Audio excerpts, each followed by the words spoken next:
Okay, maybe we can try to find the cryptozoologist. And then, they mentioned talking to the pale driver. Let's go to the map. Okay, I can't warp from here. That's okay.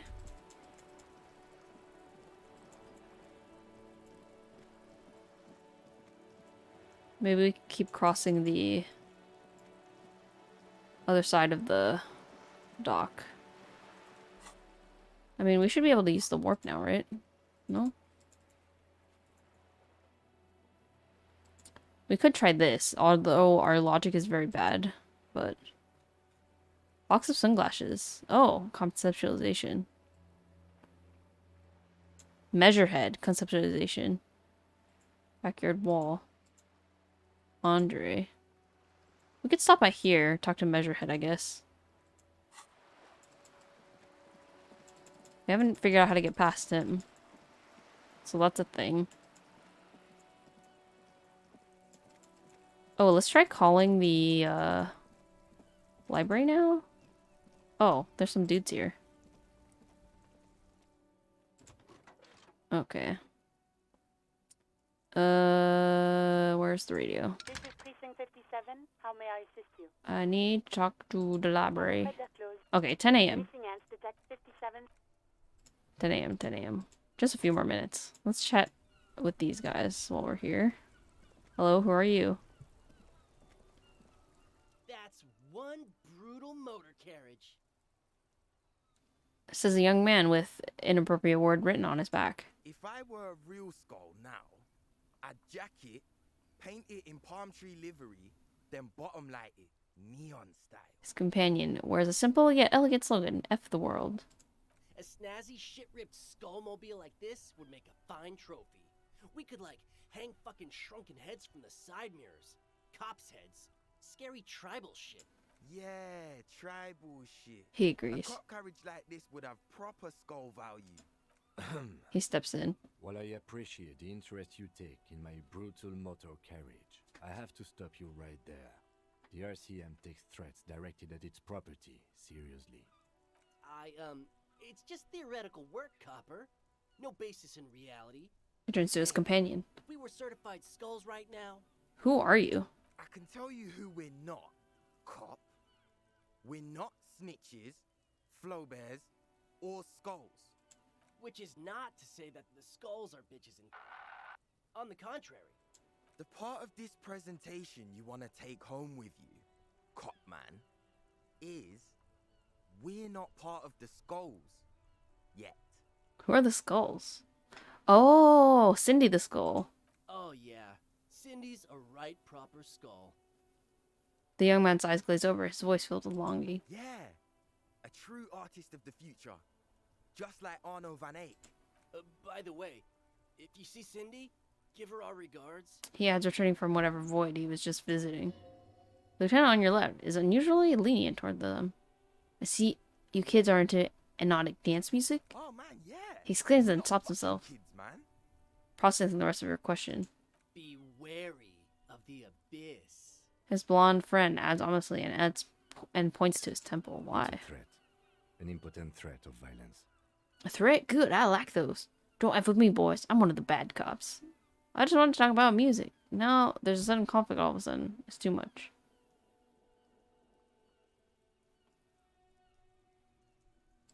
But I don't. I dislike them so much, I'm willing to drag you boys back to the station just to calm myself down. Lieutenant interjects quickly. Hey, there's no need for He raises that. his open palms. We're just talking here. Joking too. Stay light, man. Yeah. Didn't you cops, like, have some questions about skulls or some shit? Aren't there more skulls in The Martinez? Union does their share of policing in Martinez, at least where gangs are concerned. That's why there isn't much organized crime around here. Don't you worry about that. We're gonna make up for the deficit. Yeah, we are. The young men exchange approving nods. Rhetoric is confusing. Are you part of the skulls or not? We're not franchise skulls. Well, So- not yet. Once we get our name out there, we'll have a chance to join them. So they're skull fanboys, I guess. And what makes you think that the organization would accept you? Because we can be just as psycho and vicious. You'll see. But in a non-threatening and definitely legal way. The other one quickly adds and whispered something to his friend. We'll have to system from the inside later. Just be cool now. The damage will be tenfold. Right on, fuck. So what's happening now? The blonde agrees and proactively spits on the pavement. Enough. Mm-hmm. He throws a long glance at the Kanema. Where are the You skulls? don't know? What kind of cop are you? Of course I do. I'm just testing you, The boys. Skulls are the most vicious gang of the Besmertne. His voice rings with excitement. The nastiest bunch of psychos ever. Jacking carriages and getting into high-speed chases. Possessing an infinite amount of fuck-all swagger, infamous for their non-verbal modus operandi. Non-verbal. If a skull spots you, he will pull out his dagger and stab you without saying a word. The lieutenant's voice is as calm as usual, a testament to the voice and violence and death he's witnessed through the sight of his firearm. They usually occupy the burnt-out quarter in Jamrock, or you can find them loitering around their brightly painted bottom-lighted vehicles. Ah, I can't wait to become a skull. Bottom lights are wretched aggressive. No, they really, really aren't. It's porno tuning. Say no to the porno. Do you know anything about the murder that took place here? Murder? A man was hanged in the backyard of the Willingham Rags. Yeah, sure. We'll gladly tell you everything we know about it. He clears his throat. It was a man. Also, he was hanged. Anything else? He was hanged from a tree. Yeah, I mean, duh. These punks don't know anything. Hey, stop right there. How does one know anything? Oh my goodness. Nope. Sure. Understandable. Fuck, and I appreciate your effort, though. What's with the jackets? What about them?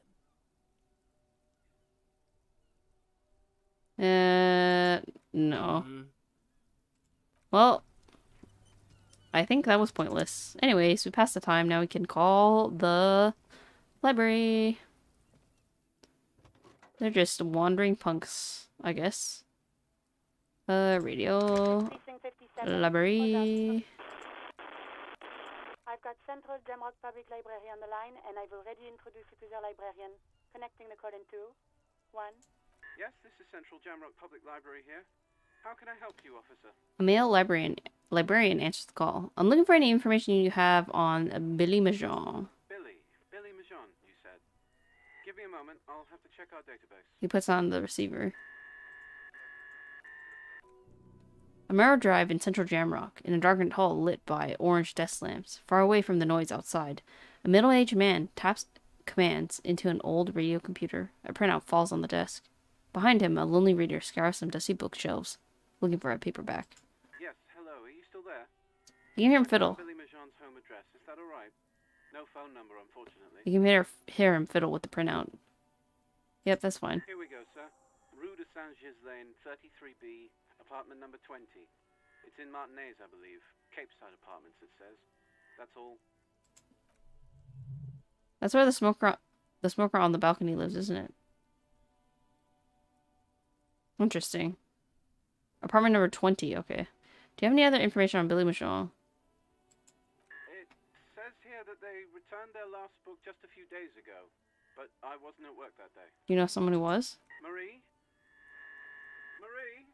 Do you remember a reader named Billy Méjean? They returned a Tybalt book the other day. He covers the phone with his hand and yells out into the room behind him. You hear someone answer from afar. Maurice, what? A woman yells, and then, yes, okay, if it was the police, she starts explaining something. Yes, it was my colleague Marie. She said that it was Billy's husband who returned the book. He also asked for this new sci-fi release, Lowe's Radio City 87, but we don't have it yet. The librarian is speaking to the phone again. So Billy Méjean is a woman, not a man. How did your colleague know that it was her husband? Can Marie describe to me what the husband looked like? Marie knows Billy. She's been working here longer than me. Sometimes her husband returns some books for her. Do you know the husband's name? Sorry, no. Marie only knows him by sight. Describe the husband? Marie? A moment passes. She said it was an older man, and that she's pretty sure he'd had a drink or two the last time she saw him. What was he wearing? 1 second. The librarian turns from away from the phone again and relays the question. Sorry, Marie wasn't really paying any attention to that. Okay, thank you. That's all for me. Happy we could help. Goodbye, officer. The librarian hangs up and the call gets redirected back to the station with a soft click. Anything else you need from me? Okay. 57th, over. Alright. So we got that down. Dead body on the boardwalk. Go to Billy Méjean's apartment to deliver the bad news. This is in the apartment in the North Martinez. Okay, let's go straight there.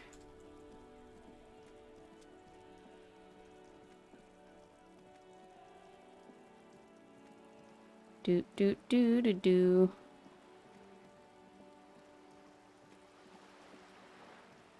All the way to the balcony.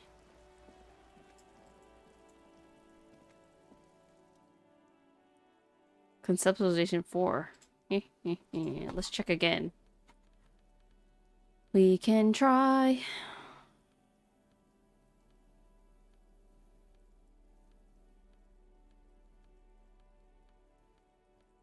Conceptualization is yellow, I think. Oh, I guess we had our bonuses on. Okay.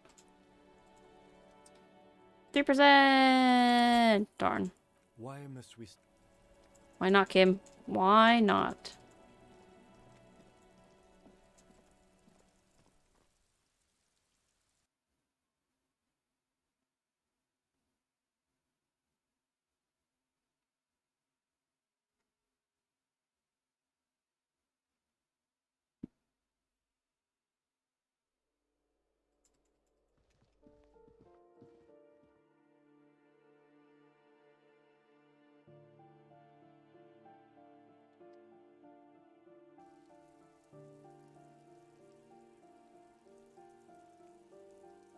Da da da da do. Alrighty. So one of these apartments, right? I'm sure this door is closed. Oh, maybe it's inside. That's what I should be doing, or this door. Or the brown door. The number reads 20. Something smells good. Sous de l'oignon? Ted motions you to go ahead and knock. Hold on, Kim. We should discuss this before we move on. What should we expect? You're right. Let's talk this through. He looks at the apartment door and lowers his voice a bit. You hear some light footsteps and what appears to be daily weather forecast playing on the radio. We have our first preliminary identification. In all likelihood, the deceased is the husband of Billy Méjean. We need to confirm this, as well as deliver the death notification to Billy herself. Now, delivering a death notification is never an easy task. There's a reason why it's often called the most stressful part of our job. This is why it's usually done in pairs. You got this. I'll be monitoring reactions, ready to act if necessary. Do you have any advice on how to tell her he is Dead? Just don't say that you know how they feel. You don't. What if I don't want to do this? Yes, it's hard. He stares at the floor for a There moment. is no easy way to handle this information. It just has to happen, as soon as possible. Okay. Alright, I think I'm ready. Lieutenant motions towards the door. Let's knock. Hello, who is it? A voice calls out from the other side of the door. And someone turns down the radio. Is Billy Méjean home? Is this Billy Méjean's home? This is the police. Please open the door. The police. A moment. Please give us a moment. You hear shuffling inside. Tidying up nervously. She unlocks the door. Come in. The door is open. Oh, we're going inside. Oh my goodness.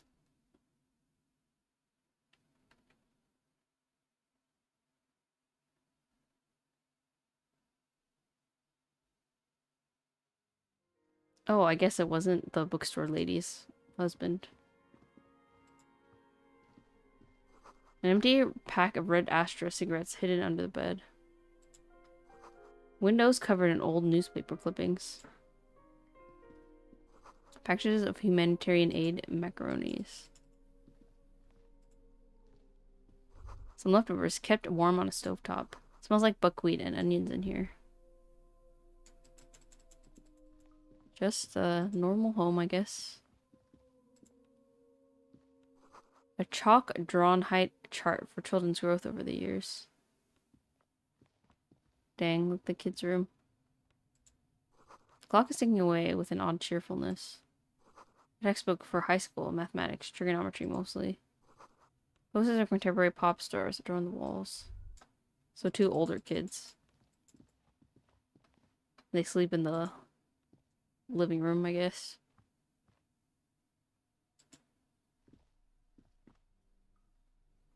Well, this is gonna be tough. It's you from the book stand. Did you come to bring my cockatoo back? Oh yeah, it wasn't the bookstore lady. It was the person standing at the books. She smiles nervously before the smile vanishes from her face. Dang. Man, this is rough because obviously she was worried. I don't think I introduced myself properly. I'm Billy. Would you like something to drink? She looks around the kitchen. Tea? Lemonade? We're out of coffee. The lieutenant has taken off his foggy glasses and is busy cleaning them in his handkerchief now. You're on your own here. Thanks, but I'm alright. Is this about Victor, my husband? Is he in some kind of trouble again? I can come pick him up in the station if that's what. She stops, her eyes trying to read the answers from your face. Keep it together. You don't want your body language to tell her the news. Sorry, I'm rambling. She sticks her head to try It's to just laugh that it off. Victor often gets into all kinds of trouble. So, how can I help you? It's like ripping off a bandage. The least painful way is to do it straight away without stalling. Empathy. Oh, this is a red check. So we actually can't do this now. Oh my gosh. This is really bad. All red checks fail. That'd be really bad to do right now. Holy crap. Oh my gosh. Honestly, I just want to cancel the thought so we can have this happen. And then try to continue this.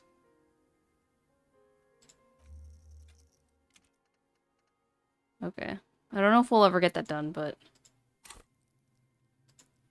Okay, just to be extra sure, let's leave the conversation. We'll try to up our empathy as best as we can.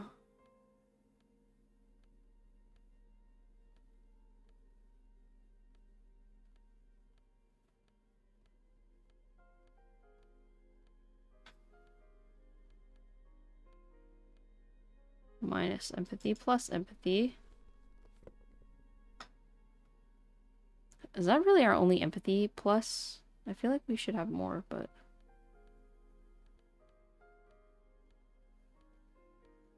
Let me just double check, because this is kind of important.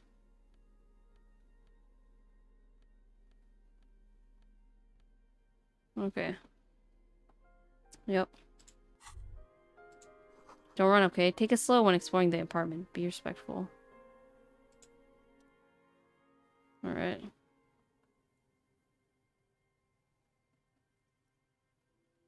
Okay, so the only thing was that we need to verify that it's her husband, right? Identify the library card, identify the letter jacket. It's me, Victor, and the kids here. We have 2 daughters, Jenny and Jolie. Don't see anyone at The home. girls are staying at their friend's place tonight. And Victor is out. She calls visibly. He still hasn't come home. No. She stops. Why? Do you have any news?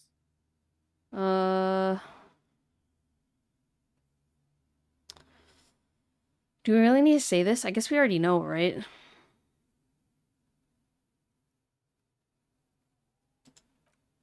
She folds her hands across her chest.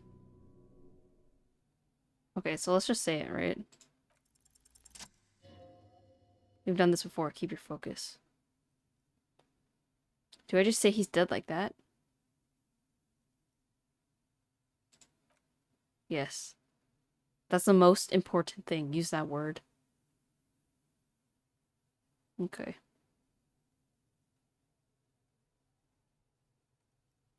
Yeah, you just want to be straight with it. You don't want to, like... Because it's not good news. You want to just be straight with the facts.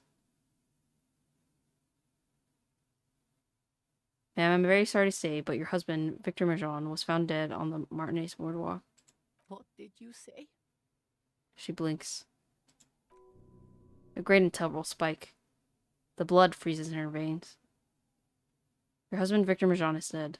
I'm very sorry for your loss, ma'am. Oh, She touches her neck, eyes pale like pearls in seawater. oh.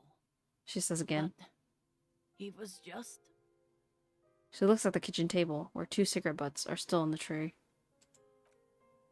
But he was just here, alive. We understand this comes as a huge shock. I want you to know that me and my partner He points at are you. here for you if you have any questions. Take your time, ma'am. What happened to him? She turns to you. Her neck and cheeks are covered with red blotches, her double chin shaking. I still urge you to say, but at first glance it seems like he slipped and hit his head. It was an accident. He fell through a hole in the boardwalk and hit his head. Was he drunk? Alcohol may have played a role, yes. I see. She withdraws, trying to And picture the you scene. Just found him there, lying in the cold. How long had he been there? If you say 2 days, maybe, it'll be etched in her mind forever.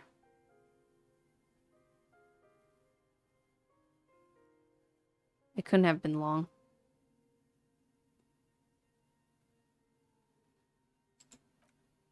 She blinks, eyes swelling up in tears as her hands start searching for something from the pockets of her dress.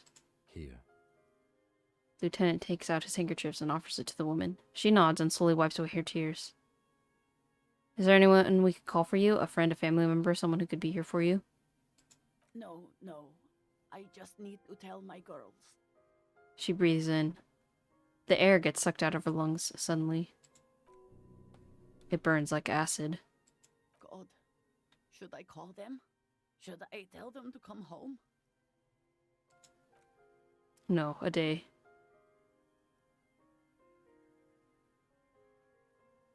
No. Take a day to recover. We'll be better prepared when they come home tomorrow. Good. That's probably the right thing. Thank you. She nods, but with a wretched expression. She can't take much more. Her stomach's churning. Soon, she will have to go to the bathroom and scream.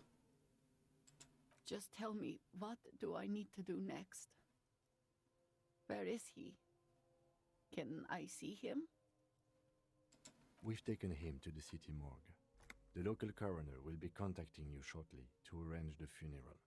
Here's his number in case you want to contact him earlier. He hands her a leaflet with the morgue's contact information. Is there anything else that the RCM could do for you? No, I'll call you if something comes up. I'm still... She rubs her face, runs her fingers over her cheeks that have become numb. Thank you. Thank you for telling me. I'll call if... She looks down and she runs out of breath. Again, I'm very sorry, ma'am. We should step outside and talk. The lieutenant nods at the woman, then looks back at you, his voice lowered. Set the library card by her and leave the room.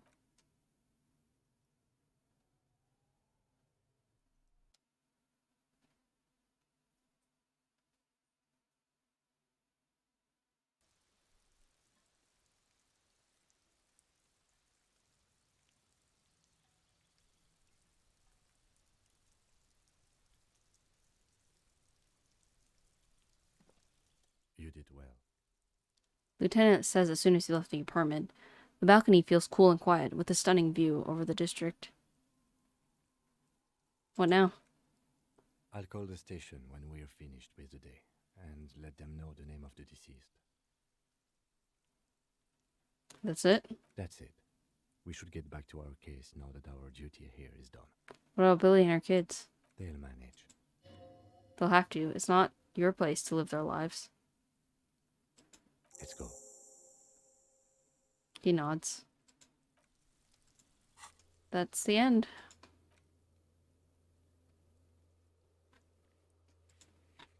Okay, we can talk to Measurehead and go to this area.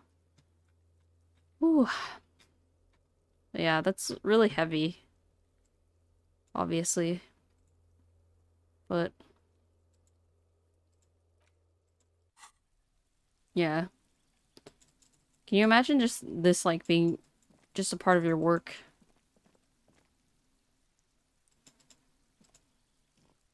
Like, for them, it's something that'll change their life. For the rest, something that'll change the rest of their lives. While for you, it's like, as a police officer, you're just delivering the message, and also, like, you've seen this happen before, you know? And obviously, you would never forget the first time you would have to do that, because...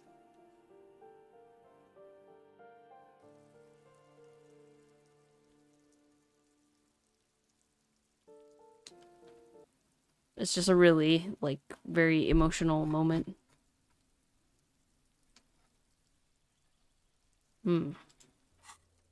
Okay.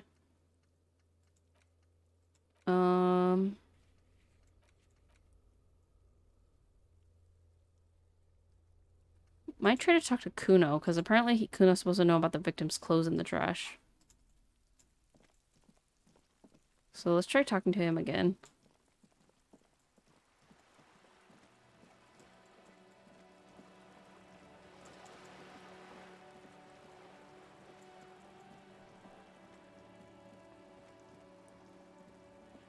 Okay, after we get a little bit more done in this day, I think that'll be a good time to end the stream.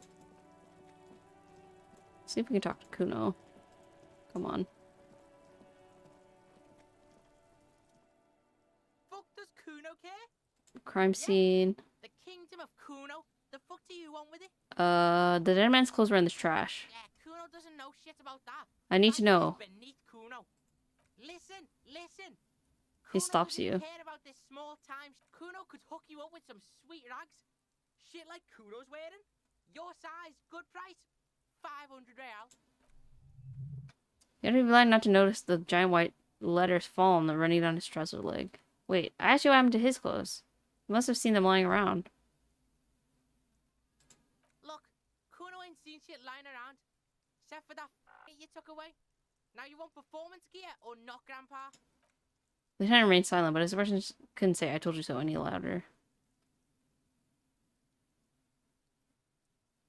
No, Kuno, you don't know anything about the tampering I'm investigating, and I already have pants. Whatever. Kuno was trying to help you, but you're too fat for falling anyway, pig. Okay. Well. There's also a mug in the trash. The fuck? A mug in the trash? Is this about the fucking clothes again?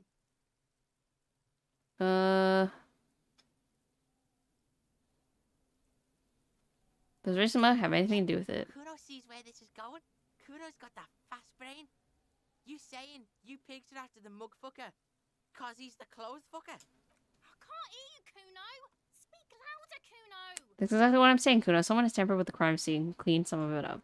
Shit, that's tense. Thinks for a moment. Someone's going to the beat-down basement, huh? Mug guy gonna get tied to the radiator. He nods in approval. Kuno doesn't know who put that shit in there. And if he did, he wouldn't squeal. But if you find out, maybe you can... Stop turning into a pig, Kuno. They're trying to get you hooked on the snitching.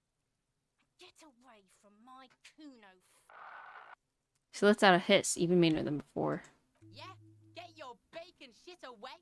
Kuno doesn't like to be seen with the popo. Get your shit done and out of Kuno's face. Ever climbed the ladder? Look at that fucking shit. You're trying to get Kuno killed. Unclimbable? Fuck does Kuno know? Kuno's not a fucking acrobat. Kuno knows that the ladder is unclimbable. The lieutenant takes a quick note in his notebook. It's a trap, Kuno. Don't climb it, Kuno. Yeah, Okay. whatever. Kuno doesn't give a shit. Can we ask him about it? Kingdom of Kuno. Oh, we can't. Yeah, Okay. whatever.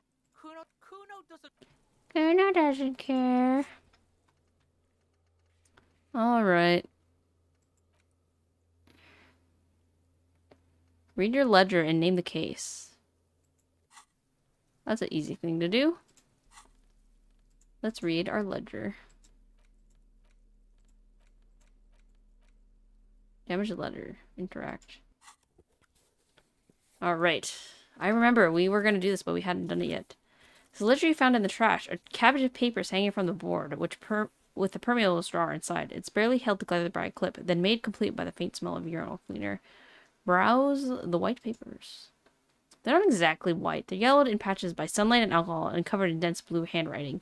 Ink escapes into the watercolor patterns, reaching its tendrils across the entire pages. The paper itself is checkered with faint red lines forming short paragraphs. Once in a while, there's a red stamp that exclaims, "Case files, commit to paper." The case files themselves are plenty. You count more than 100 sodden, crumpled up, ear-marked pages falling apart in your hands. They appear to be sufficiently organized and extremely dense, if mostly ineligible. What is in there, and what are they about? Work, strife, poverty, the Jamrock Quarter. These are handwritten logs of investigations dating back to January 51, this year. The exact number is hard to estimate due to missing pages and an odd naming convention, but there are at least 20, maybe 30 cases. Undertaken, not completed, mind you. What do you mean? Is that all? That's it? The notebook is annual. It says 51 on what remains of its cover, a molten strap of cardboard. Everything prior to this must have belonged to a previous volume. In short, there was more. Judging by the creases on your forehead and the lines on your cheeks, too much more, going back years, decades even. Inspect the handwriting in the files. It's inornate, nearly illegible, yet marching in orderly lines. Written in a rush, in pain, race to beat your own heart's pulse to some dark finish line. Your hand cramps up, merely looking at the scribbles, drawn as by some magnet, to the red checkered margins. Fast but always straight. Who is this person? Wearing out, nearly gone. Sometimes he forgets to keep the pen on his paper and moves the hand as the lines vanish from underneath. There's a mention of a naming convention here. Yes, it appears to employ, shall we say, a verbose yet literary name system. Literary system. Each investigation has its case number written on the margins. Yet still more tellingly, most are accompanied by a name. A title, one might say even. One that draws inspiration from Snoop fiction and vespertine cop show staples. Oh my, and they're written in capital letters too. Yes, all caps. One is called The Next World Mural. Another, The Square Bullet Hole Murders. Another yet, The Unsolvable Case. More? Others appear more lighthearted. The guys on a couch in an unexpected location, and the murder at the hookah parlor, and even the rare article-free collapsing tenement. Murder features prominently throughout. You like this grimy murdering, don't you? Wish there was in there about a drug den. You'd love those. Gets the blood pumping. It's going to take an effort to piece these case files together, but it can be done. Later, once you're done inspecting them up close. Kim, my cases appear to employ some kind of naming convention. You mean the alphanumeric? Officer, precinct, time of arrival at the scene? No, I mean a non-numeric one, with titles. Oh, you mean the titular? Yes, well, so do I. In our defense, almost everyone in the RCM does. Why is that? It's a holdover from the early days of the RCM, right after the revolution, when the organization had little idea how to do things. It persists in an unofficial capacity. Officers use these titles to refer to their work among themselves. I seem to have named a case the Square Bullet Hole Murders. Again, in your defense, I seem to have named one... He peeks into his The notes. man with the hole in his head. That was a real person. His death was real. Still, I named it that, to amuse myself. I pray his loved ones never find out. What happened to him? Rail spiked through the head. Whoa. Died. It was a workplace accident. Count the pages. I have to open an official case. Is there room? There is, for precisely one more. 15 pages near the end remain untouched by the damage. The checkered grid forms a structure of passages, breaking the case into subtasks to accomplish. Commit to paper, using the pen Lena gave you. The tasks you've completed flow out of the kind green 8 pen, in a brash freehand similar to the rest of the letters. The wording comes easily. It's almost robotically simple, a language developed for mental rigor and simplicity. Inspect the victim's body. Get the body down. Interview the cafeteria manager. It's not exactly poetry, but poetry would be out of place. Cross out the ones you've already finished. A satisfying slash sounds across the paper. You're done, it seems to say. And you. And you. And F you to you too. The last one cuts a slash right through the paper. You're a swashbuckler with that pen, Harry, and it feels good. Feels like completion. Things to be done and things already done. The composition of reality. This is an extremely useful tool for a detective of the citizens' militia. Now all that remains is to name the case. Lieutenant, have you by any chance named our case? No, actually. Any ideas? The hangman. The Furies are at home in the mirror. The setting sun. Shit on a stick. Sorry. I accidentally read that one out loud. Actually, I don't have one. I don't understand what this means. I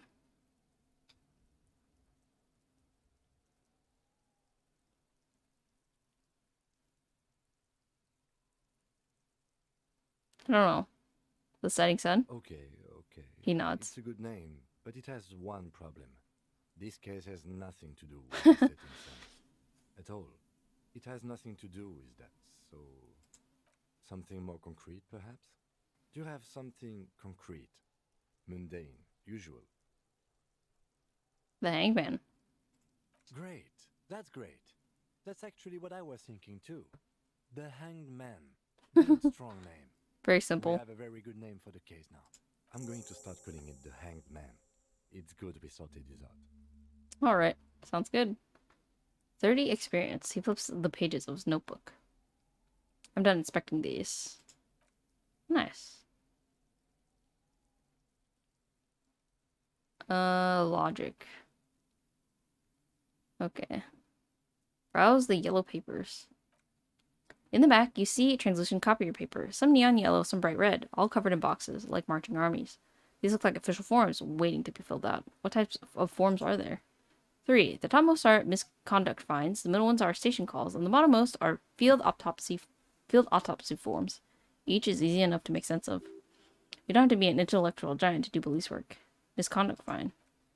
Monetary penalization ranging from 20 to 250 real. Severe cases allow for 1,000 real, but that requires special paperwork. The details of issuing these fines are spread out over the rest of the fields. Station call. These are quite sinister in tone. They give a date and time for the person to appear at the specified precinct police station. Below the call are the criminal charges you risk by not appearing. All in print, so small that considered downright cute. Field autopsy. A dozen pages of thin copy paper, bright red in color. You see the parameters of deceased human form, waiting to be filled in: age, sex, condition of internal organs. Yes, all that remains now is to fill those forms and hand them to people. Fines for wrongdoers, interview requests for bad guys, and field autopsies to dead guys. The rest of the stinking cellulose is much worse for wear. Being sandwiched between the board and the rest of the paperwork must have spared the fragile copier paper. Look at the clipboard. Oop, smell the ledger. The acidic stench of rotting food has rubbed off on the cellulose. It now forms the base of the experience. This base, surrounded by a faint air of spoiled meat, the stuff of death itself, and then sprinkled liberally with the citrus zest of toilet cleaner.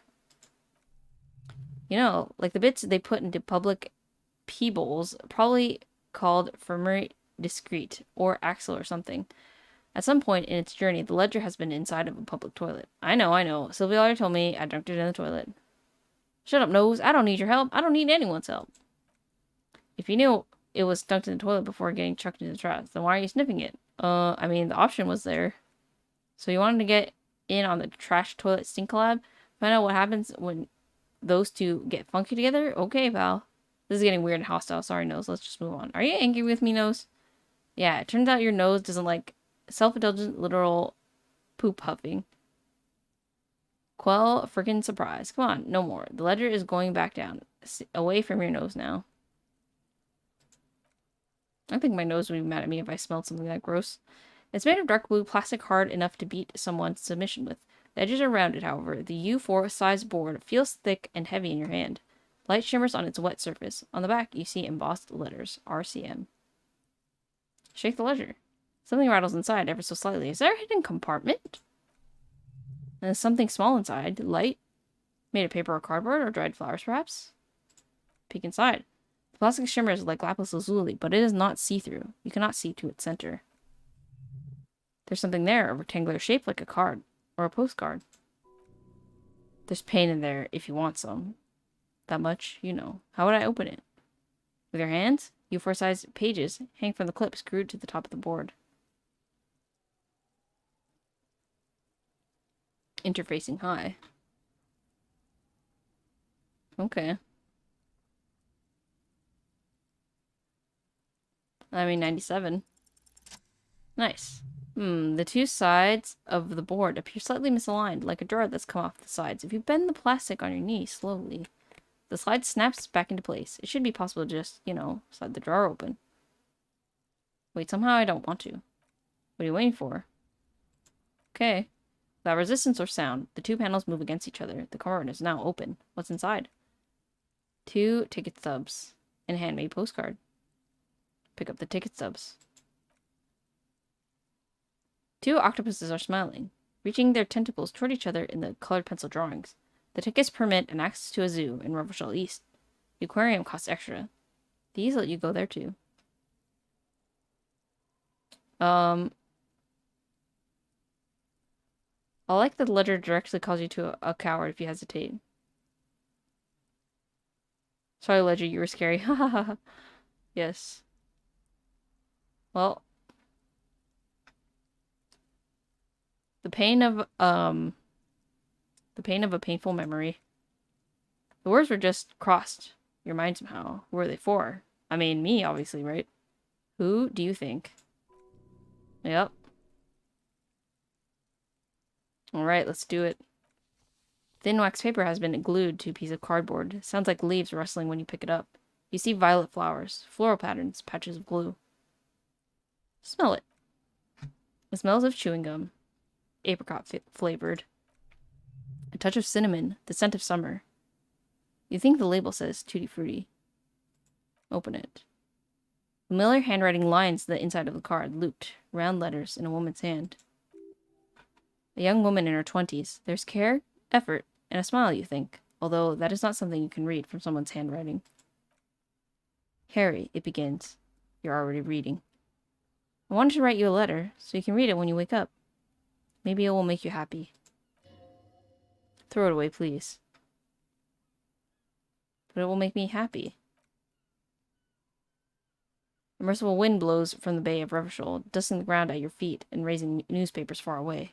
You feel the card slipping into it. Let go. No VCuber? Yeah. I just felt like it wasn't really adding to the stream a lot, and this is more of a serious game, so I just felt more relaxed to play it without it. Let go. Should we throw it into the wind? What was that? Frisian covers your entire body, a feeling of cold, a persistent chill. Hold on to it, read the card. You know what? Let go of the past. No! Don't throw away the baggie. There's dust on the drug baggie. It's not good, but at least it's some kind of way to be together. Oh, man. If you make me hesitate, then I'm gonna want to read it. We have murder solved and some children to be alarmed by.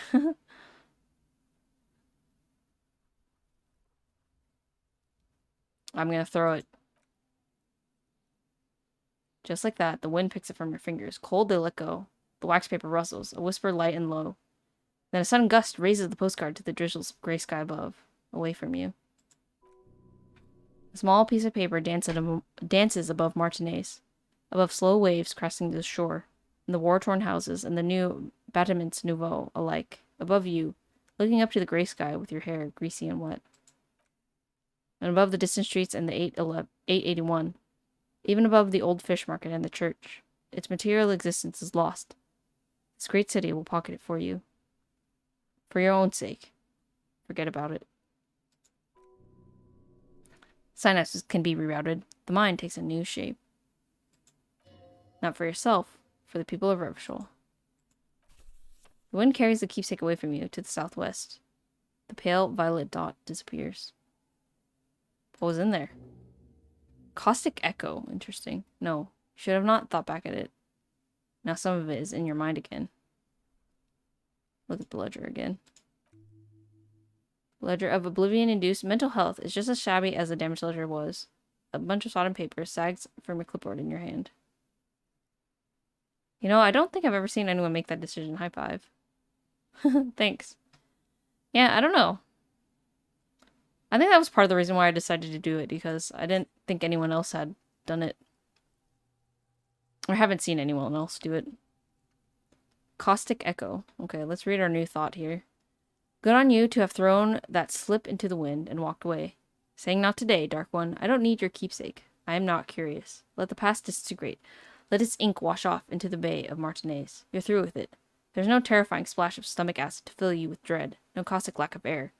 You haven't lost anything incredibly precious, too precious to name. You got poop on a stick. All you need is to keep the poop balanced on the stick, and everything will be fine. Volition power move. Caustic Echo. Well, this is interesting because it came because we hesitated and we were like thinking about what the letter was or what was in the card, right? We have one space here, so let's internalize this. Okay.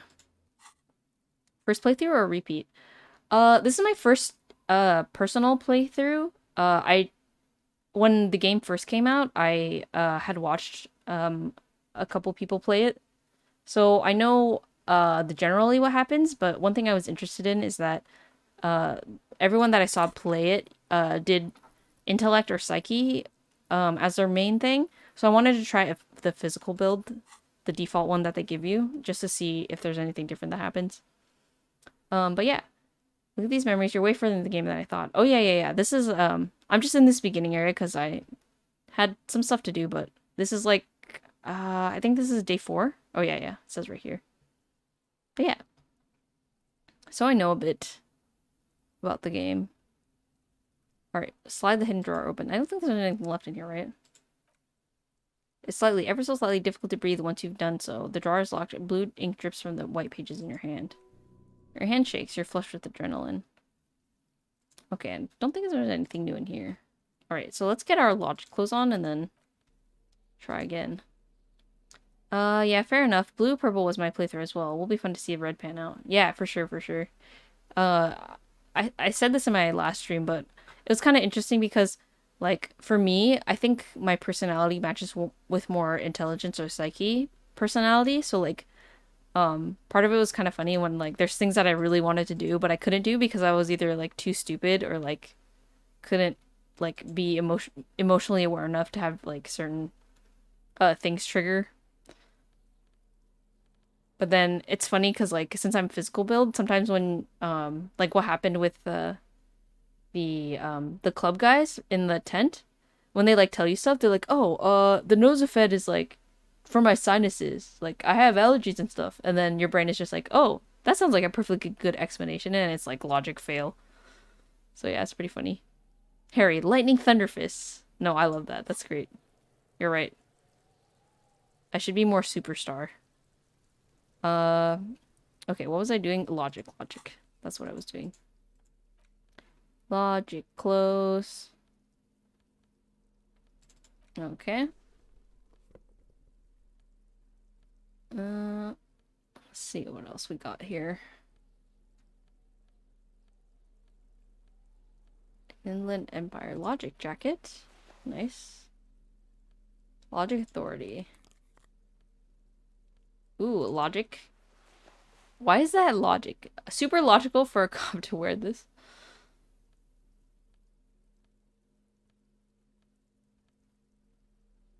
Insensitive bachelor party vibes. Cool. Logic +4 though, that's pretty good. Thanks, 10 points, for explaining things to me. I will take your medicine. Look at everyone, I'm on medicine. Yeah, exactly. I have to admit, I did take medicine a couple times, and now my sinuses are extremely clear. Okay, so we were looking at the ledger, was it? Where is it? Nope. Where's my ledger? Handwritten note from the fridge.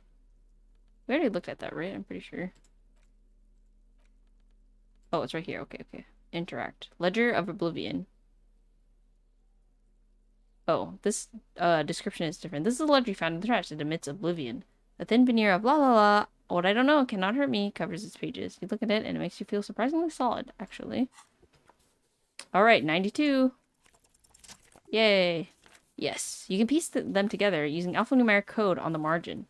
It begins with HDB41, then date of initialization, and time of arrival on the scene, followed by the title. For example, HDB41201117:00, the next world mural.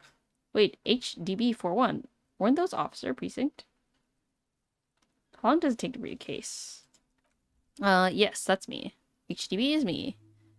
Every last alphanumeric in the files begins with it, and these are your case files. It's safe to say HDB are your initials. Harrier Dubois, HDB. The next world mural. This one is relatively easy to reconstruct. Overnight on 1202, a graffito, nay, a mural, appears on the 8-story tenement overlooking central Jamrock. The building is sparsely inhabited ghost tower, part of a failed real estate development called Grand Couronne. Now your sinuses are extremely singular. Yep. Exactly. The mural is enormous. 2 silhouettes, a man and a woman, are kissing. The text cut into their forms reads, "True love is possible only in the next world. For new people, it is too late for us. Wreak havoc on the middle class." People call it that thing, and that effing thing is visible for miles. In 2 days, the station complaints desk gets clogged with requests to move. The bummer. You and your partner are assigned to the case. The graffito crew is easy to track down. Only the Bell's letters have the litterage of industrial paint to cover the surface. One of the graffito artists is rumored to be rich. They take responsibility for the execution, but not the design. The ideologue, the next world mural, as the crew calls it, remains an unknown. Wait, do I ever find out who came up with it? The case files do not show you finding the author of the design. Read on. The crew agrees to clean up after themselves. However, your partner, JV, is against the removal, citing public support for conservation. This leads to a debate in Precinct 41, which then spreads to the streets of Jamrock, ending in a rare plebiscite organized by you and the rest of Row 3. The 9,000 people subjected to the mural's message, all of Lakeside, Central Jamrock, and Villa Lobos, plus half of the eminent domain, participate in the vote. Eminent. Although the case begins with what appears to be a lot of rumbling on the streets as to how juvenile and stupid the mural is, given a choice between 2 options. Remove the mural, it is wrong. Keep the mural, it is right. You know, you can keep it, right? A staggering 78% voters choose to keep it. Turns out the opposition were a loud minority, and that love truly is possible in the next world for new people, and it is too late for us. All that remains is to wreak havoc on the middle class. The middle class are not to be blamed, it's human nature. I like it, but can't we have it on other nations instead? I must have voted and even possibly lobbied to remove this thing because I don't believe in that rubbish one bit.